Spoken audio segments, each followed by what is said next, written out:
સુરત શહેરમાં પૂરપાટ ઝડપે દોડતા ભારે વાહનો માસૂમ અને નિર્દોષ વાહન ચાલકો માટે ખરેખર કાળ સાબિત થઈ રહ્યા હોય તેમ પવિત્ર અષાઢી બીજના આજે તહેવારે જ સુરતમાં એક હૃદયદ્રાવક અકસ્માતની ઘટના બની હતી।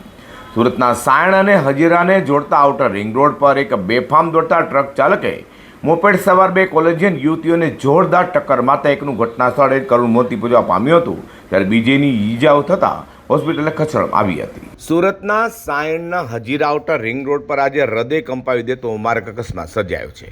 ભગવાન જગન્નાથજીના દર્શન કરવા મોપેડ પર નીકળેલી બે કોલેજિયન યુવતીઓને પૂરપાટ ઝડપે દોડી રહેલા એક ટ્રકે અડફેટે લીધી હતી। અકસ્માત એટલો ભયાનક હતો કે 18 વર્ષીય રીચા કુંભાણીનું ઘટના સ્થળે જ કરુણ મોત નીપજવા પામ્યું હતું, જ્યારે 20 વર્ષીય ઉર્વિશા બાંભણીયાને માથાના ભાગે ગંભીર ઇજાઓ પહોંચતા તાત્કાલિક તેને લોહીલુહાણ હાલતમાં હોસ્પિટલમાં ખસેડવામાં આવી હતી।